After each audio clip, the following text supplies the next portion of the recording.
So my name is Teri Griege, and I was diagnosed with stage 4 colorectal cancer.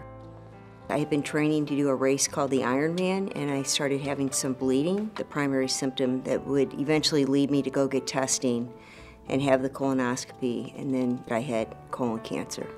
Anytime anybody presents with stage 4 or metastatic colon or rectal cancer, curing this always becomes a significant challenge.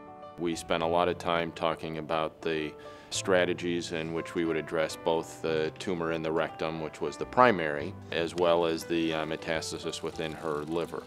So it has to have the expertise of several different disciplines to actually take care of that.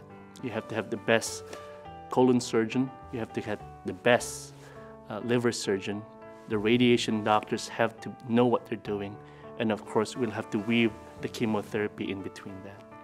So I had short course radiation. I did about 5 rounds of what I call major chemotherapy. I had a colon resection, a liver resection. I finished up with 7 more rounds of chemotherapy. And then at that point, it was decided that I should be started on maintenance chemotherapy.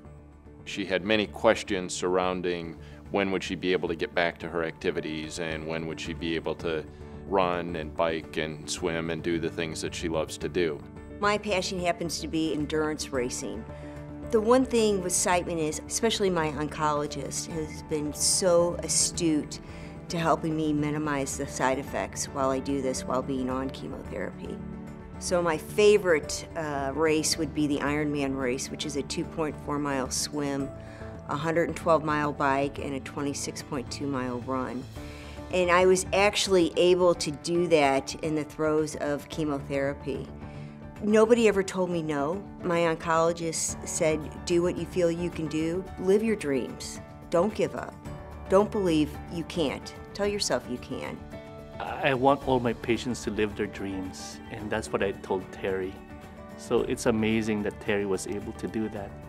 5 years later, yes, here she is 5 years later. So that's a testament not only to her willingness to actually do what she needed to do, and of course, the expertise of everybody involved in her care.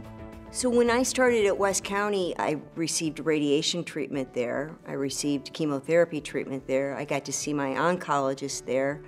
My colorectal surgeon was there. I had CT scans, MRIs. I mean, all the care that I needed basically was right there at West County. The satellite facilities for Siteman Cancer Center is amazing. Instead of the patients having to come all the way to Kings Highway, the big barns, they can access it in their community. Actually, Teri lives very, very close to the West County clinic. She can just probably walk by and get her chemotherapy there. It has become my passion to spread awareness about colon cancer. So I think first we have to really be able to open up the conversation and not be afraid to talk about it.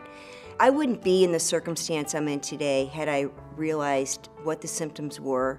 And even after I knew what the symptoms were, I was embarrassed. And I didn't want to go tell a physician what was going on. And so I have no problem really sitting down with anybody and saying, look, this is life or death. Colon cancer is preventable, it's treatable, and it's beatable. And let me tell you why. She understands this obviously firsthand, and that knowledge in which she's able to provide to other patients, give them comfort that yes, it is a long road, but there is light at the end of the tunnel, and that sunshine is quite bright, I think is invaluable. One thing about Siteman, to have this kind of care right here is a huge advantage. It's right here in our backyard, and that's amazing, that's a gift. I hope everybody realizes that. You just know that they're there for the right reason and that they really care. And they are a patient's lifeline. They are.